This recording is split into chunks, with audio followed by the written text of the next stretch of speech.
오늘 1절 말씀을 보면 바울 사도가 이제 바나바와 함께 이고니온이라고 하는 곳에 도착해서 이고니온에서 복음 전하는 그런 말씀이 설명됩니다.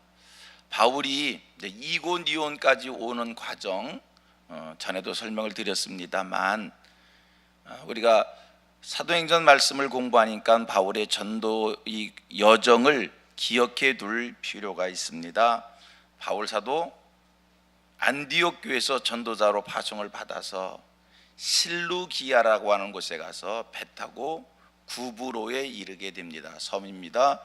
구브로의 두 성 살라미와 바보의 이 두 도시를 거쳤고요.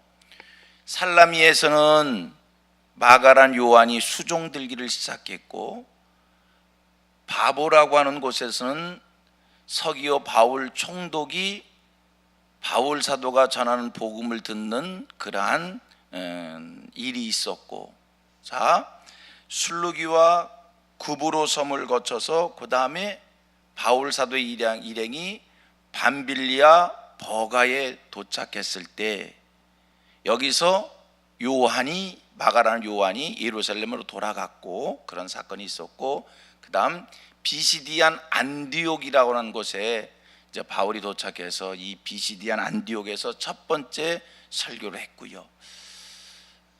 비시디안 안디옥에서 첫 번째 설교를 하면서 설교를 하고 믿는 사자도 생겼겠지요. 그러면서 이 성에서 이제 핍박이 일어납니다. 그 핍박을 피해서 이고니온으로 옮겨오게 된 건데, 어제 이런 말씀을 드렸습니다. 비시디안 안디옥에서 복음 전하면서 박해가 일어났지만, 박해가 일어나면, 핍박이 일어나면 우리는 그걸 큰일 난 걸로 생각했고, 우리는 그것이 하나의 큰 사건이 돼서 어쩜 이럴 수 있을까 낙심할 수 있지만, 기억하십시오. 핍박과 박해도 하나님의 새 일의 시작이라는 겁니다. 비시디안 안디옥에서 핍박과 박해가 일어나서 할 수 없이 그들이 새로운 전도의 그 성을 빠져나올 수밖에 없었고, 빠져나와서 새로운 곳으로 옮겨갈 수밖에 없었고, 그 새로운 곳으로 옮겨온 곳이 이고니온인데, 이렇게 해서 전도의 영역이, 전도지가 넓어진다, 확장되어지는 것이다. 그래서 박해도 하나님의 새 일이다. 그것 때문에 우리가 그러면서 제가 적용의 말씀으로 드린 걸로, 우리가 살아가면서 여러 가지 이런 일 저런 일 부딪혀서 힘들 때 낙심하지 말고 그 일 속에 하나님의 일하심이 있음을 믿으면 더 좋아지고 더 유익한 일들이 생길 것이다, 이런 말씀을 드렸고요. 자, 1절을 봅니다. 1절 말씀 한번 읽어보셔요. 이에 이고니온에서 두 사도가 함께 유대인의 회당에 들어가 말하니 유대와 헬라의 허다한 무리가 믿더라. 비시디안 안디옥에서도 그랬거니와 지금 이고니온에서도 복음 전하기 위해서 유대인이 모여있는 회당에 들어갔다는 거예요. 유대인이 모여있는 회당에 들어가서 바울 사도 그들에게 복음 전하는데, 유대인에게도 이방인에게도 함께 복음을 전하는 것을 알 수가 있습니다. 우리가 바울에 대해서 이렇게 고백을 하지요. 바울은 이방인을 위한 사도였다. 베드로는 유대인들에게 복음을 전하는 특별한 사명을 가지고 있었다면, 바울은 이방인에게 복음을 전하는 그런 사명을 가지고 있었다. 그래서 이방인의 사도다, 이렇게 이야기합니다만, 사도 바울이 이방인의 사도라고 해서 이방인에게만 복음 전한 것이 아니라 유대인에게도 가는 데마다 유대인을 향해서도 이렇게 귀한 복음을 전했다는 것을 알 수가 있고요. 기억하실 것은 이들이 회당에 들어갔어요. 유대인이 모여있는 회당에 들어가서 복음을 전한 것을 말씀해 주시는데, 이거는 바울과 바나바의 대단한 용기요, 복음의 열정이라고 말하지 않을 수 없습니다. 유대인이 모여있는 회당에 들어가서 복음 전한다? 여러분, 예수 그리스도가 누구에게 고난받아서 십자가에 돌아가신 겁니까? 유대인들에 의해서입니다. 지금 그 당시에 교회가 누구에게 핍박을 받고 있습니까? 유대인들에 의해서 교회가 핍박을 받았던 것이고요. 기억해 보면 비시디안 안디옥에서 바울 사도가 핍박을 받습니다. 박해를 받습니다. 그래서 비시디안 안디옥을 떠날 수밖에 없었습니다. 비시디안 안디옥에서 누구들의 공격을 받았냐면 유대인들의 공격을 받았습니다. 그런데 그가 지금 유대인의 회당, 유대인들이 많이 모여있는 유대인들의, 이렇게 표현할게요, 유대인의 소굴이라고 할 수 있는 그 회당에 들어가서 복음을 전한다, 말씀을 전한다. 여러분, 이거는요, 지금까지 경험을 돌이켜보면 유대인이 모여있는 그곳에 가서 복음 전할 때 많은 핍박이 있고 많은 어려움이 있을 것은 너무나 자명한 사실입니다. 그럼에도 불구하고 바울사도 유대인이 모여있는 그곳에 찾아가서 그들에게 복음을 전했다는 겁니다. 기억하십시오.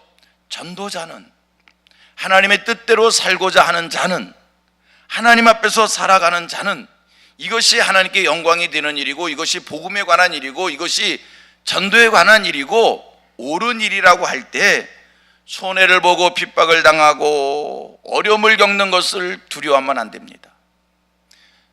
핍박받고 어려움이 있다 할지라도 이것이 복음에 관한 일이고 하나님의 말씀을 이루는 일이라면 그 모든 일들을 받아들일 수 있는, 그 모든 일들을 각오할 수 있는, 감당할 수 있는 각오가 서 있어야 이 땅에서 하나님의 뜻을 온전히 이룰 수 있을 줄 믿습니다.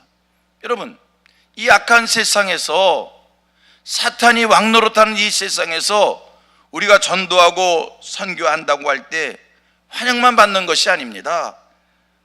우리가 환영하는 곳에만 전도를 한다라고 하면 어느 곳에도 복음 전할 수 없습니다. 자, 복음의 열정을 가지고 하나님이 기뻐하시는 일, 하나님의 뜻대로 살고자 하는 사람들은 환난과 핍박을 절대 두려워하면 안 된다는 거예요. 그 모든 것을 이겨낼 수 있어야 된다는 거예요. 그 모든 것을 각오할 수 있어야 된다는 거예요. 여러분, 섬김과 충성과 헌신과 봉사, 목회라고 하는 것 환영만 받는 게 아니에요.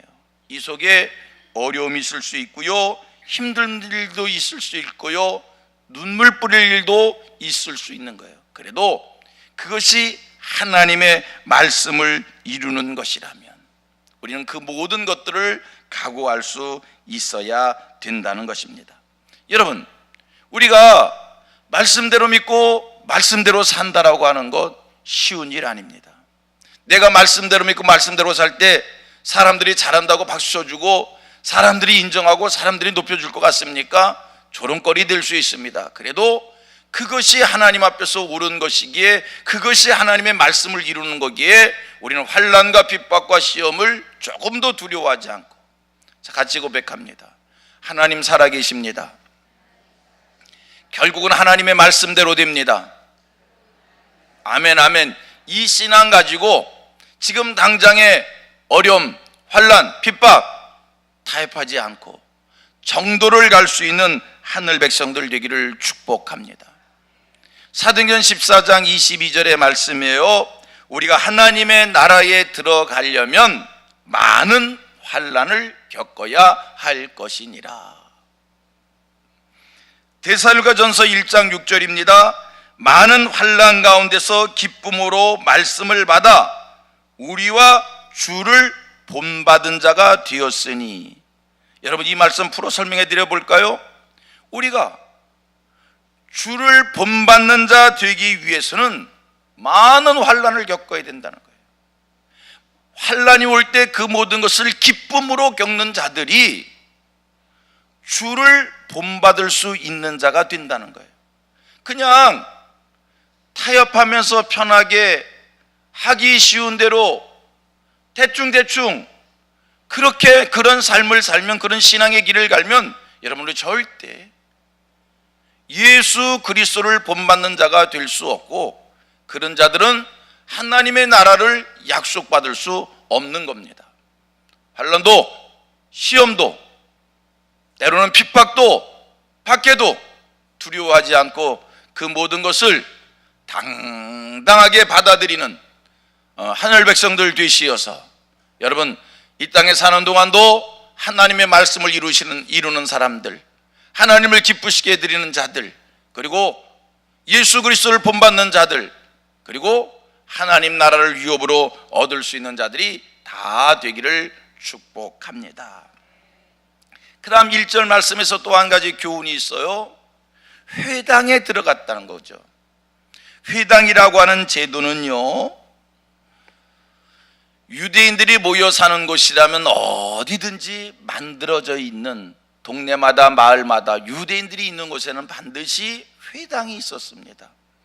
여러분들이 구약 성경을 배경으로 기억해 보면 구약 이스라엘 백성들은요 늘 1년에 절기 때마다 예루살렘 성전에 올라가서 하나님을 예배했어요. 남과 북이 분열되어집니다. 북이스라엘이 아수리에 망하게 됩니다.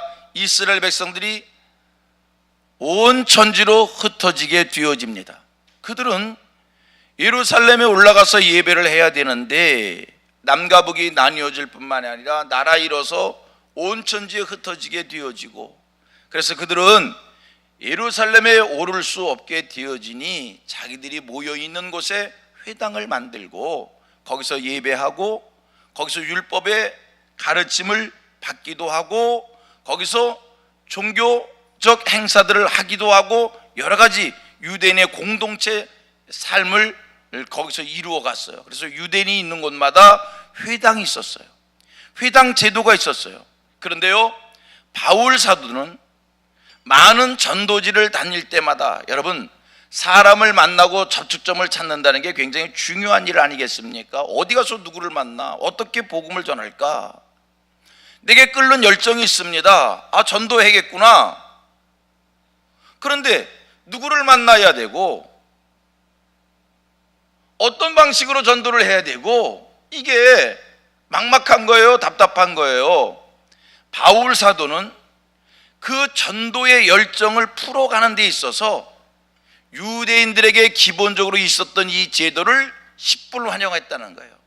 마을마다 회당이 있는데 그 회당에는 사람들이 모여 있고, 그래서 유대인들은 바울 사도는 전도지를 옮겨갈 때마다 회당에 찾아가서 회당에 모여 있는 사람들에게마다 복음을 전했다라고 하는 겁니다.